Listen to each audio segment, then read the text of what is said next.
All right, let's take a look at what we've got going on here. So here's what I want to point out. It's a definite integral.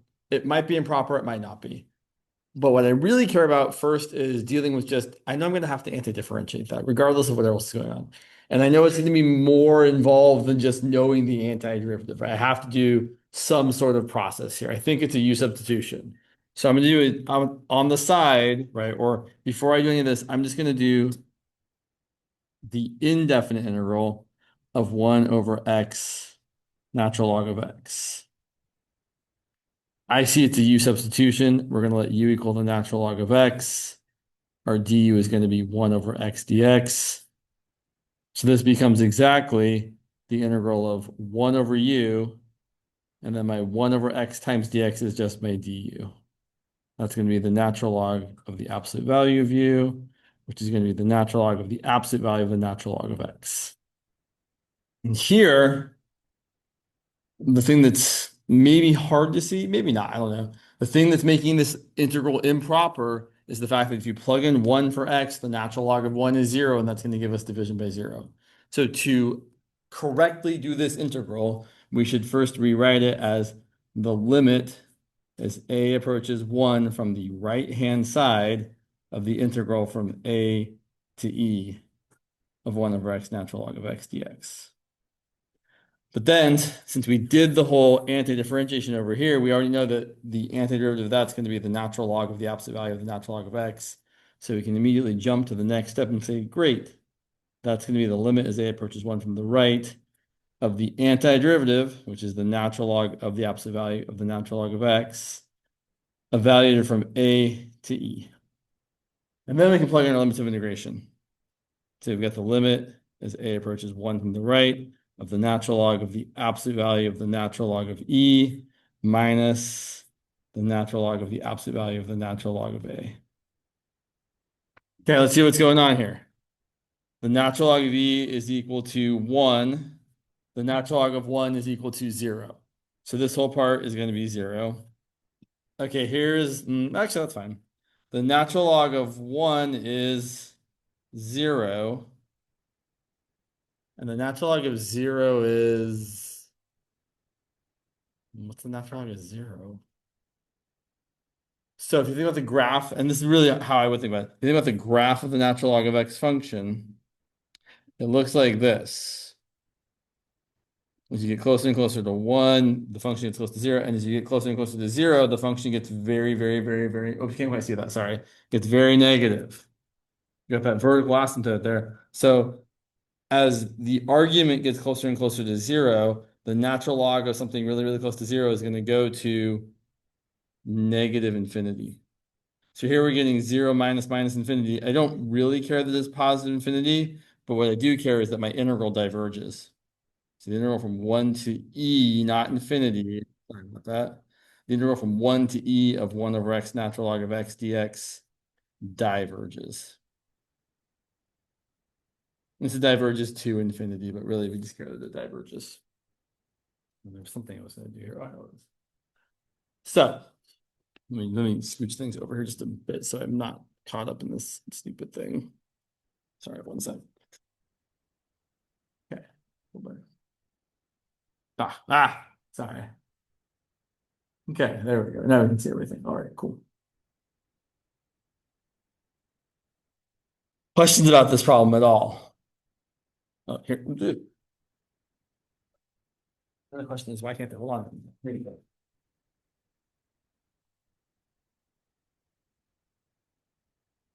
Again, I would point out this is a type 2 improper integral, right? It's not one of the ones with infinity or negative infinity. It's one of the ones where the function we are trying to integrate is undefined somewhere on this interval integration.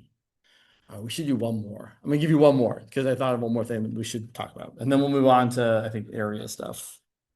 So let's look at one more question here. Say the integral from, what do I feel like doing? Sure. The integral from 0 to 9 of 2 divided by the cube root of 8 minus x dx. All right. So this definitely is improper. And for what value of x is this function undefined? Well, it's undefined when x is equal to 8. Because 8 minus 8 is 0, cube root of 0 is 0, 2 over 0 is undefined. I'll point out it's totally fine that 8 minus 9 is going to be negative because the cube root of a negative number is still valid and the cube root of a positive number. So we don't have to worry about any like being really undefined, but at 8, this function has division by 0. Any other value, totally safe. The bummer here is that our limits of integration aren't just 0 to 8 or 8 to 9. The 8's in the middle, meaning we have to break this integral up at 8, which always feels just like, really, we have to do that? Yeah, we have to do that. So it's an integral from 0 to 8. Let's rewrite this as 2 times 8 minus x to the negative 1/3 plus the integral from 8 to 9 of 2 times 8 minus x to the negative 1/3. And since we know we have to do them piece by piece, let's just do the first one. So we're going to do this piece first. So we're going to rewrite that integral as the limit as b approaches 8 of the integral from 0 to b of 2 times 8 minus x to the negative 1/3 plus u dx. And I'm approaching 8 from the left side here. You're going to integrate 8 minus x to the negative 1/3. So we could do the u sub down here, the integral of 8 minus x to the negative 1/3, and there's a 2, I guess. We're going to let u equal 8 minus x. Our du is negative dx. Negative du is equal to dx. So this is going to end up equaling 2 times the integral of u to the negative 1/3 times the negative du. I'll put the negative d, or the negative part of the negative du out in front. So I've got u to the negative 1/3 du. There's my negative du. Integrating, we get negative 2 times u to the positive 2/3 divided by 2/3, which is going to end up being negative 2 times 3/2 times my u, which was 8 minus x to the 2/3. No, sorry, yeah, 2/3. And that's going to end up being negative 3 times 8 minus x to the 2/3. Oops, sorry, I keep getting off. Terrible. What I really want to point out here is I feel like we could have not done the u substitution. I think we can say, oh yeah, we know how to integrate this. It's something to the negative 1/3. It's going to be that something to the positive 2/3. And then we're going to divide by the 2/3. And we're also going to divide by negative 1 because if you were to differentiate this, you would end up multiplying by a negative 1 because of the chain rule. So the antiderivative makes you divide by negative 1. It's something we often do. So we probably could skip this, but it doesn't hurt to show it. So here we're going to get the limit as b approaches 8 from the left. Our antiderivative is this result, negative 3 times 8 minus x to the positive 2/3 power. Then we're going to plug in our upper limit and our lower limit, b and 0. And then we get the limit, and I should leave myself more room. We get the limit as b approaches 8 from the left, negative 3 times 8 minus b to the 2/3 minus negative 3 times 8 minus 0 to the 2/3. Okay, finally we've gotten to the place where something important is happening. If we plug in 8 here, 8 minus 8 is 0. And what's 0 to the 2/3 power? Still 0. 0 to any positive power is a safe bet. So here it's going to work out just fine. We're going to get 0 plus 3 times 8 to the 2/3 power is 4. It's the cube root of 8, which is 2, and then 2 squared is 4. So we get 3 times 4, which is 12. And then we have to do the other part. Fortunately, we've already done most of the work that's going to be necessary for the other part. So the other part, it's actually easier. We're going to say, all right, that part's going to be the limit as a approaches 8 from the right-hand side of the integral from a to 9 of 2 times 8 minus x to the negative 1/3 dx. And there's something in the chat here. Let's take a look and see what it is. Could I have the attendance? Oh, yeah, sure. Yeah. Yes, I can definitely share the attendance link again. There you go. So over here, same deal. We know the antiderivative of this is still negative 3 times 8 minus x to the 2/3.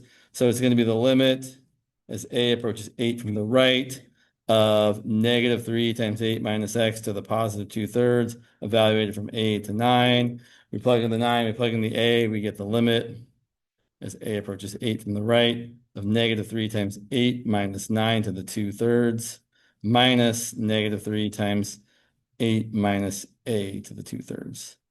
Once again, plugging in our a, in this case, going to 8, we're going to get 8 minus 8, which is 0, and 0 to a positive power is just going to be 0. Over here, we get negative 3 times, let's see, negative 3 times negative 1 to the 2/3. The negative 1 to the 2/3 power is the cube root of negative 1, which is negative 1, and then squared, so it's positive 1. So you have negative 3 times positive 1, which is negative 3. So overall, our integral converges, and it converges to 12 plus negative 3, which is 9. So this is going to, I don't know where to write that. I feel like I'm squeezing things in inappropriately, or sorry, it's the worst. The integral from 0 to 9 of 2 over the cube root of 8 minus x dx is equal to 12 plus negative 3. So it converges. But kind of awful, right? Like when your problem is not either endpoint, but in between the two endpoints, this is the process, and it's kind of a bummer. No, I don't really have anything else to say there. Yeah, that's all I have. Questions about any of this?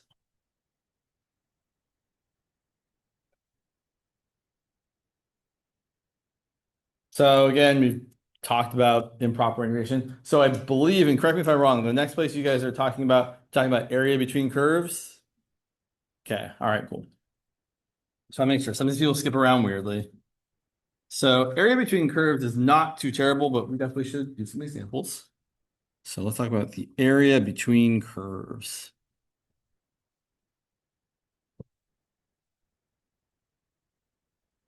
So let's look at some examples here. Let's say our first example is going to be want to find area between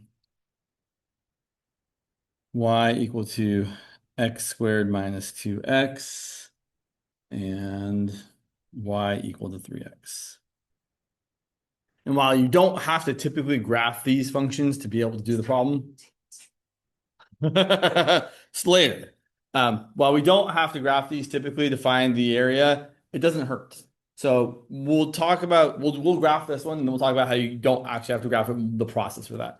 But let's graph this one first of all. So that's a straight line, that's a parabola.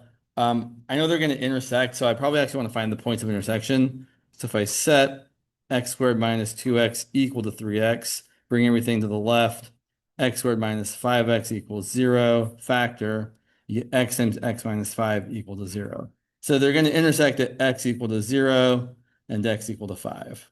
And if you plug those points in, if you plug those x values into these equations, the corresponding y values are going to be y equal to 0 and y equal to 3 times 5 is 15.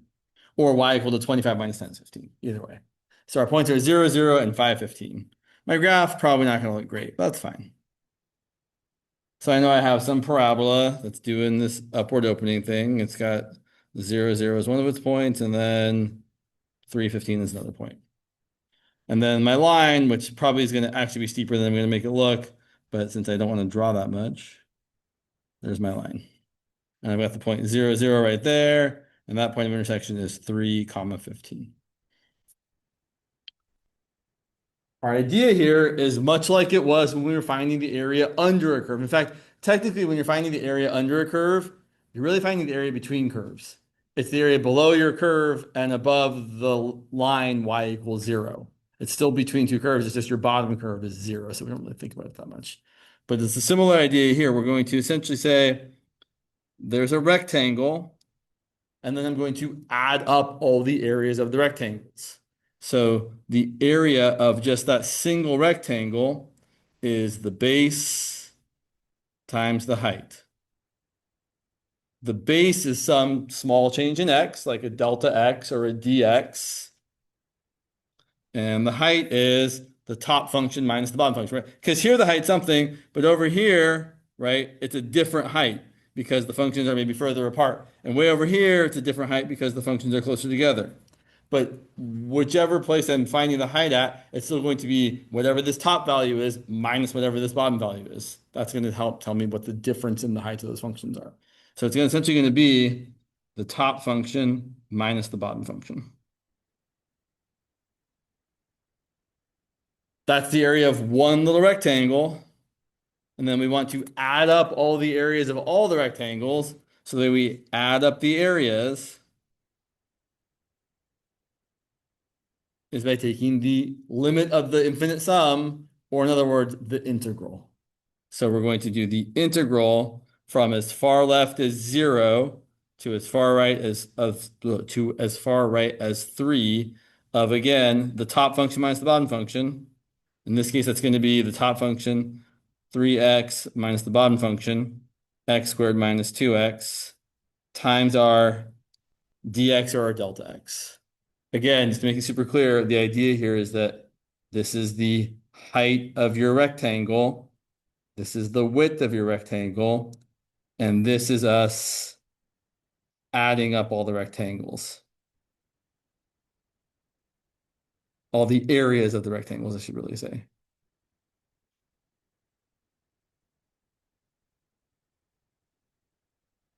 Setting up is usually the harder part. The integration here is not terrible at all. I would encourage you to simplify your integrand.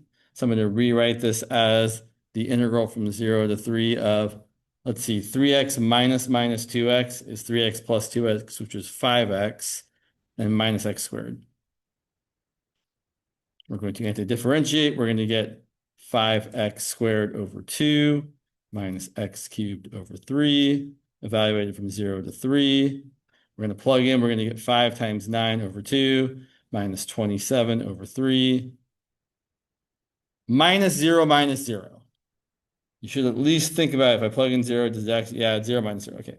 And then that's going to be what? 5 times 9 over 2 is 45 over 2. And 27 over 3 is just 9, but I'm going to try to reduce this. So 9 is going to become 18 over 2. And then 45 minus 18 is 27, I think. So we get 27 over 2.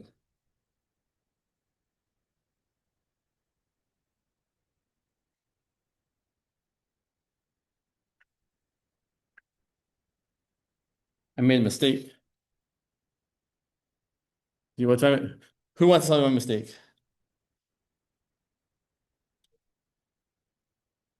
Right. I said my x coordinates were x equals 0 to x equals 5 and y equals 0 to x equals 3. But then here I wrote a 3. That was a mistake. That should have been a 5. That should be a 5, which means all of this first step is all right, but all of these should be 5. So let's go ahead and fix that. Not so great here.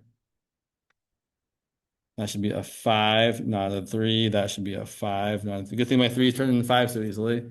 So really, we should be doing the integral from 0 to 5 of 5x minus x squared dx, which is going to be, again, 5x squared over 2 minus x cubed over 3. We're plugging in from 0 to 5, not from 0 to 3.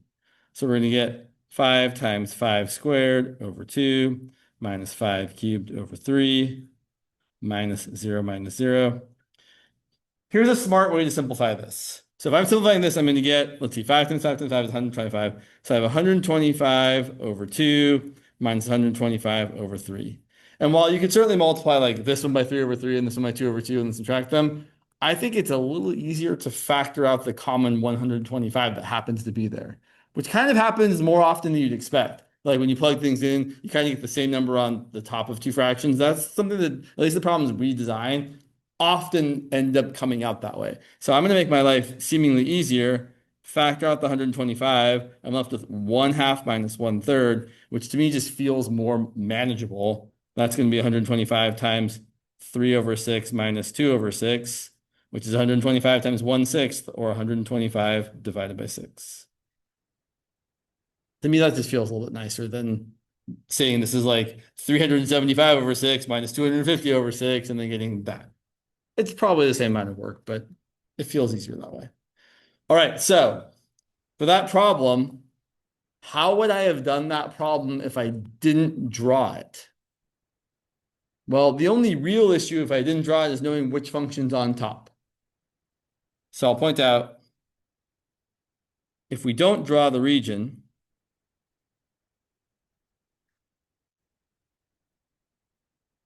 it can be challenging to know which function's on top.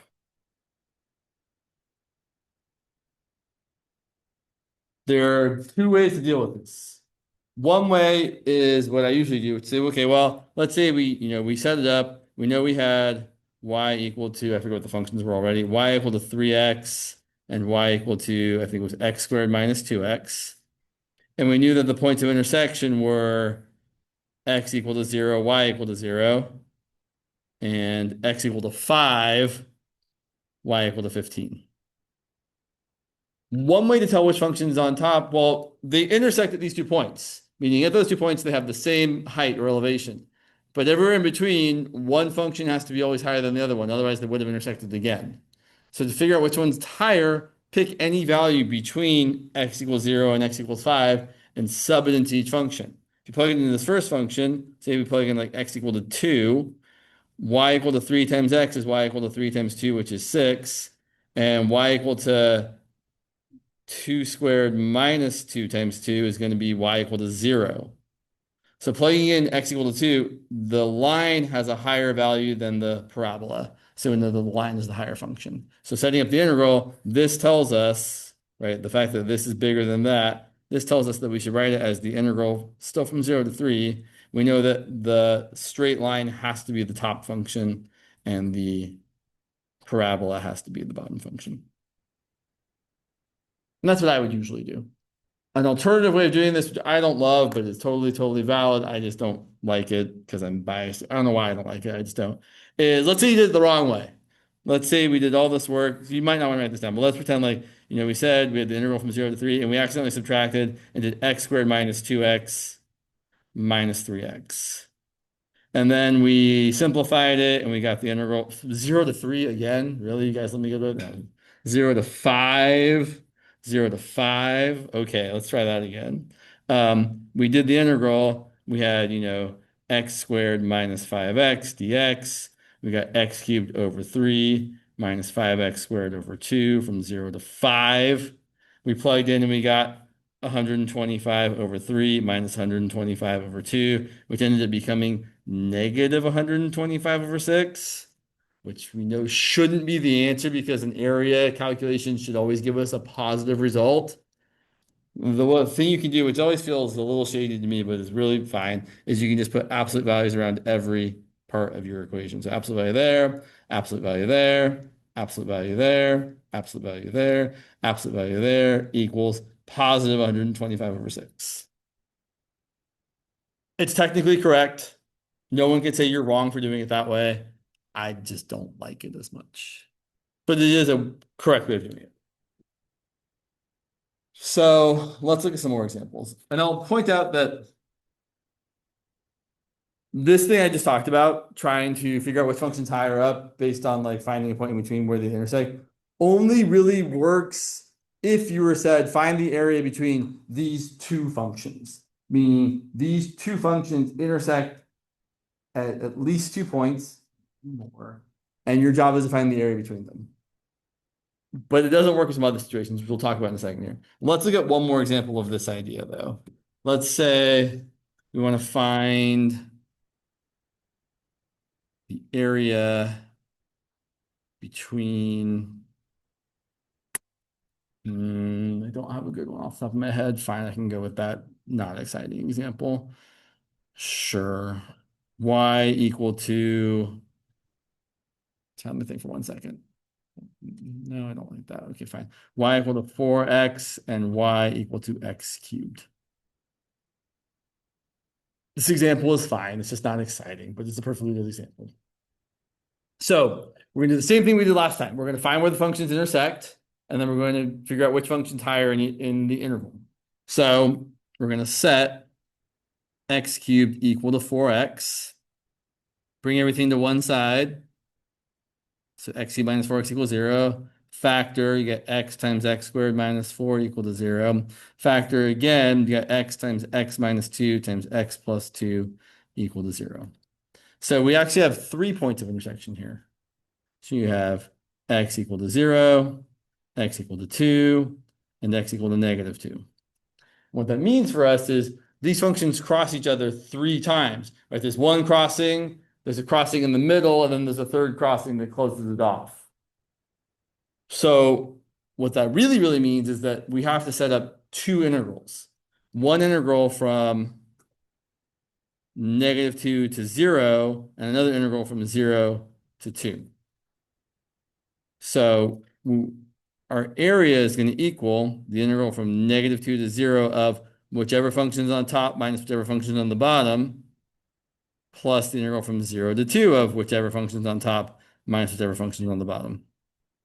And they might change, right? Halfway through, the functions might cross each other and then the other one's up, or they might not, right? You could have, I'll come back to this in a second. You could have 3 intersections that look like either something like this, where you have 1, 2, 3 points of intersection, and the top function changes in this interval versus that interval.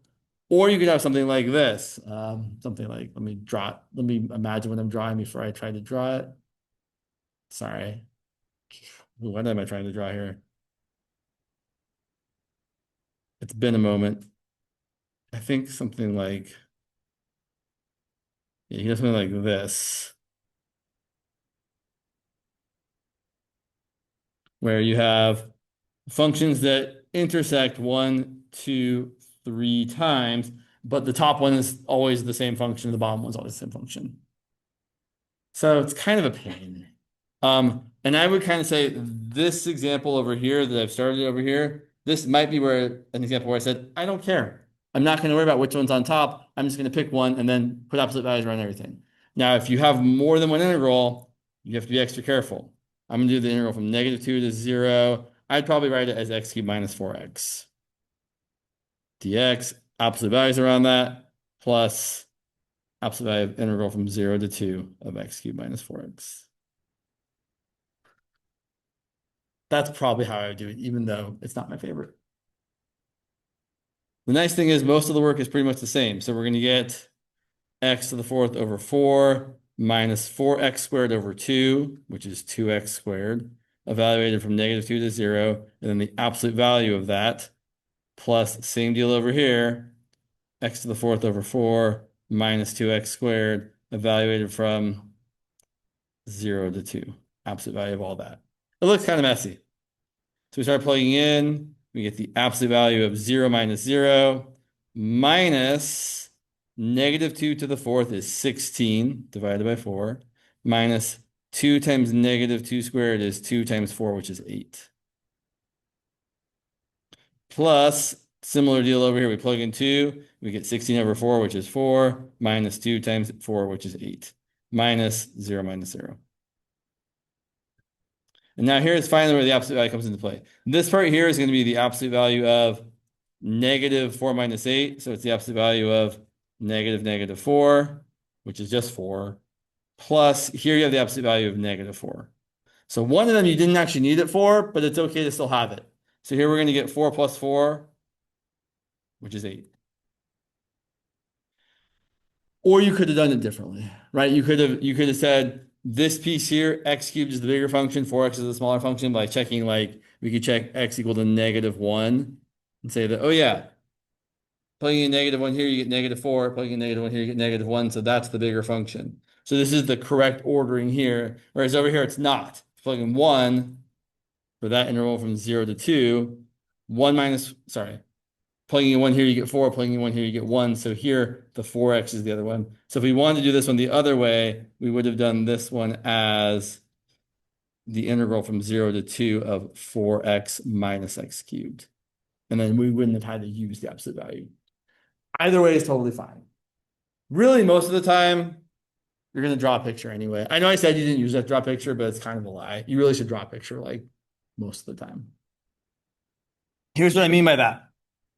Let's look at this next example. Where'd you go, example? Second bar. So if you're given more than 2 functions bounding your region, you could try to do it without drawing them, but the easiest thing to do is to draw the graphs. Like you can make it, you could try to not draw them because you really, really don't like drawing graphs, but like the easiest path is almost always draw the graph of the thing, of the region you're trying to find the area of. So let's say we want to find the area bounded by f of x equal to x squared, g of x equal to 1 over x, and y equal to 9. So typically when you have more than two boundaries, you almost always have to draw it to figure out what's going on. At least I do. So let's draw these things. Let's make sure I don't see anything else. No, we should be fine. Yeah. So f of x equal to x squared let's use some different colors here. Here's my f of x equal to x squared in black. And then here's my y equals 1 over x in red. And then here's my y equals 9 in green. I knew there was more words to say here.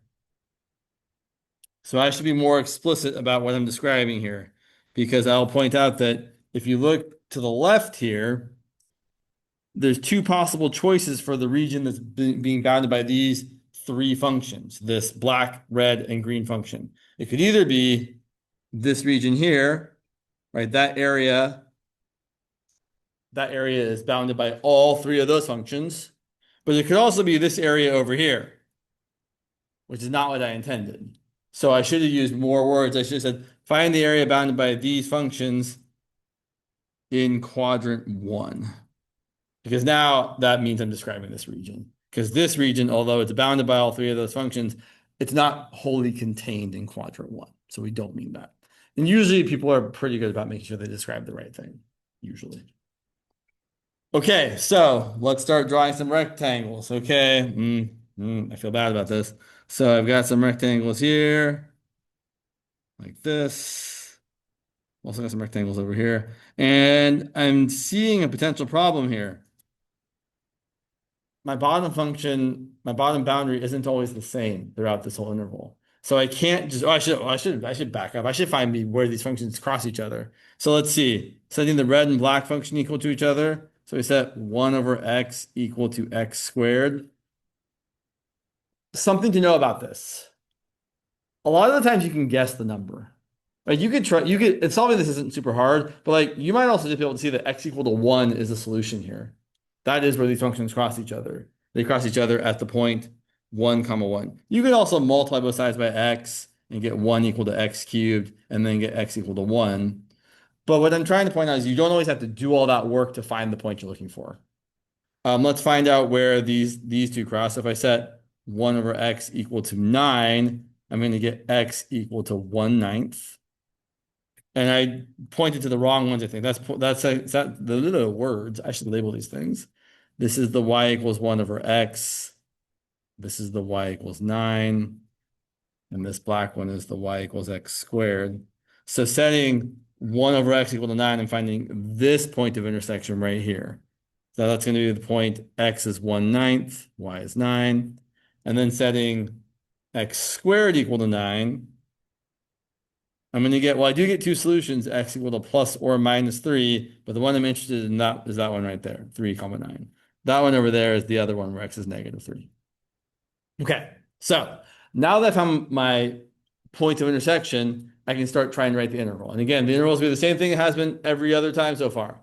We're just going to integrate the top minus the bottom. The problem is, partway through our integral, the bottom function switches. So here to find the area, we're going to say it's the integral from x equal to 1/9 to x equal 1 of the top minus the bottom, which in this part right here, that's going to be 9 minus 1 over x. Plus, now over here, it's going to be the integral from x equals 1 to x equals 3. And it's going to be the top minus the bottom, which now the top is still 9, but the bottom function is x squared. And it is unfortunate but true, but to do this integral using x as your variable, you have to set up two integrals. So sometimes people will ask this question in a very sneaky way.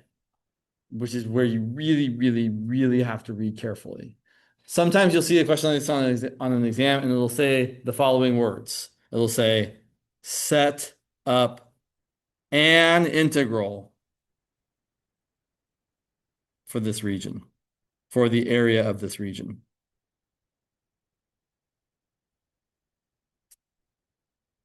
And the thing that's being hidden or not being said here is that they want you to use a single integral to set up this area, meaning you cannot do it in terms of the variable x. You have to switch your frame of reference and do it in terms of the variable y. Let me show you what I mean. So we're going to draw the same region, but now we're going to draw our rectangles. Instead of vertically, we're going to draw them horizontally. So here's my similar region. Use the same colors because I'm smart like that sometimes. Yeah.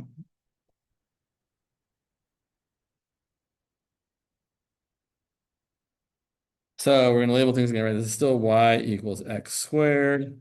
This is still y equals 1 over x. Still y equals 9.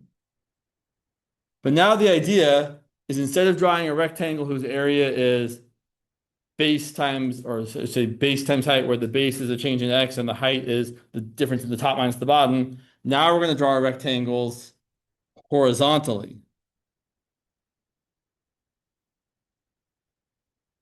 And I'm kind of thinking of my base as this part here, which is not a change in x, but a change in y. So my base is like a delta y or a dy if you prefer. And my height is that length right there. So the area of my rectangle is going to be still base times height, but now my base is my delta y or my dy, and my height is, well, instead of doing top minus bottom to find how tall the rectangle is, we're going to do right minus left to find out how long the rectangle is or how high the rectangle is, but say long. So it's going to be the right function minus the left function. Why not left minus right? Well, a better question. Why not bottom minus top? Because we want to pick the bigger value minus the smaller value so we get a positive result. And in terms of this way, the bigger y values are higher and the smaller y values are lower. So we do the bigger y value minus the smaller y value. In terms of this orientation, the bigger x values are further right and the smaller x values are further left. So we're going to do right minus left so we still get a positive result. So here, the area of this rectangle is going to be, I'm going to switch it around and write it as right minus left times, instead of delta y dy. We kind of use this interchangeably, unfortunately. Okay, what's my right function here? Someone be brave. It is x squared, but I know my integral is going to have a dy, not a dx. So instead of doing x squared minus 1 over x as right minus left, we have to change it to be in terms of y. They have a rectangle. Instead of being y equal to x squared, we solve for x and we get x equal to plus or minus the square root of y. And so we're over here on the right side, it's x equal to the positive square root of y. So that's our right function. Our left function, well, if we take y equals 1 over x and solve for y, x times y equals 1. X is going, sorry, I said solve for y, I meant solve for x. And then x is going to equal 1 over y. So that is the area of a rectangle in terms of y instead of in terms of x. And then we can find the total area by adding up all the rectangles, meaning we're going to integrate from as low as we can go. We can go as low as that point there, 1 comma 1, to as high as we can go. So your y limits of integration are from as low. Now I want to be super careful here. We're going as low as y equals 1, not as low as x equals 1, right? It's the y coordinate that matters, not the x coordinate. They just happen to be the same. So we're going from a lower limit of y equals 1 to an upper limit of y equals 9. Square root of y minus 1 over y dy. And certainly, in my opinion, it looks like it's going to be less work to do that integral, right? Instead of doing, why am I, instead of doing these two integrals that we said before, I mean, they don't look too awful, but doing this and this feels like a bit more work than doing just that. So, yeah, let's actually go ahead and finish it. So I would say I'm thinking of this as y to the 1/2, and this is 1 over y. So when I integrate that, I get y to the 3/2 divided by 3/2 minus the natural log, excuse me, of the absolute value of y. The value from 1 to 9. We get 2/3 times 9 to the 3/2 minus natural log of 9 minus 2/3 times 1 to the 3/2 minus natural log of 1. And simplifying, that's a 0. 9 to the 3/2 is 27, and 2/3 of 27 is 18. So you get 18 minus natural log of 9 minus 2/3. I don't know what that is, but I'm for sure know it's positive because the natural log of 9 is like 2 point something. So definitely 18 minus 2 point something minus 2/3 is for sure positive. Which is just a good internal check to make sure, oh yeah, we're calculating area, it should be positive.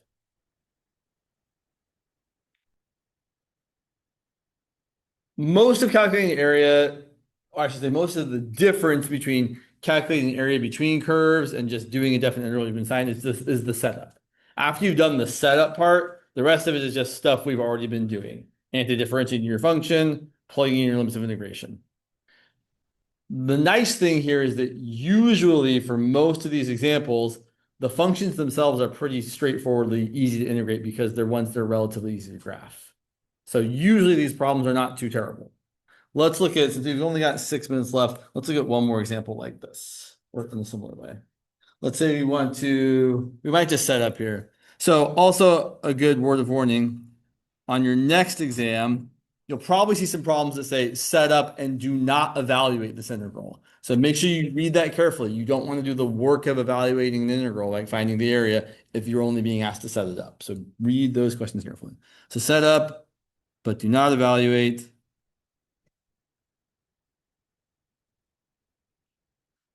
An integral for the area bounded by the curves y equal to the square root of x, f of x equal to 6 minus x, and x equal to 0. And again, I would draw it. I know that y equal to the square root of x looks like your usual square root curve. I know that 6 minus x is a straight line with a slope of -1 and the y-intercept of 6.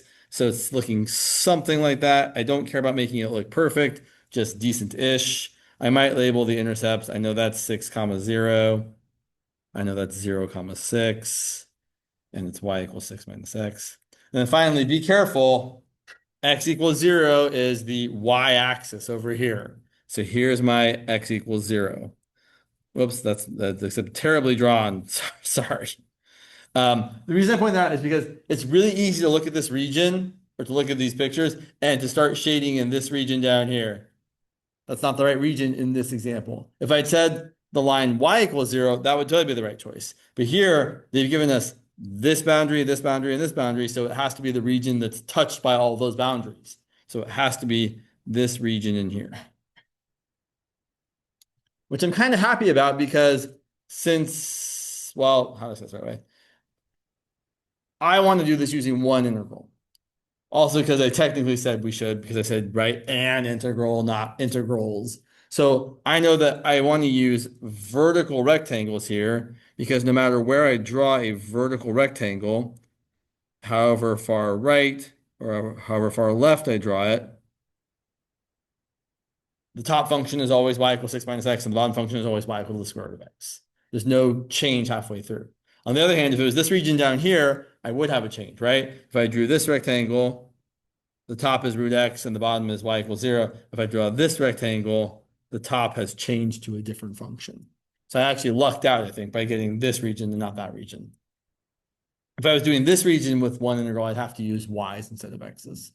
But here we're doing this one, so let's see, it's going to be the integral from as far left to, oh, I didn't find this point of intersection. As far left as 0 to as far right as we're going to figure it out in a second. And then it's going to be the top function minus the bottom function, so it's going to be 6 minus x minus the square root of x. So I'm trying to find where the red function and the blue function intersect. So I'm trying to solve the equation square root of x equal to 6 minus x. Couple options here. You could actually solve it the normal way, square both sides and solve for x. It's kind of a pain though. Something I would encourage you to try instead. Guess. Guess nice numbers. There's not a lot of nice numbers you can take the square root of that are smaller than 6. Like, you could try 0. Square root of 0, okay, we know it's not 0. Square root of 0 is 0, 6 minus 0 is 6. So it's not 0. We could try 1. Square root of 1 is 1, 6 minus 1 is 5. Okay, we could try 4. Square root of 4 is 2, 6 minus 4 is 2. Oh, 4 works. So sometimes you can just guess nice, plausible numbers and get it without, instead of doing this, squaring both sides, multiplying it out, bringing everything to the right, factoring it, x minus 9 times x minus 4, seeing that it's not x equal to 9, because x equal to 9 would actually be what you got if you did this down here, but seeing that it is x equal to positive 4. It's fine to do that work. I'm just saying you don't necessarily have to do that work. So here we know that this point of intersection is the point 4 comma 2, and our integral is going to be the integral from x equals 0 to x equals 4 of 6 minus x minus root x. Cool. That's all I got.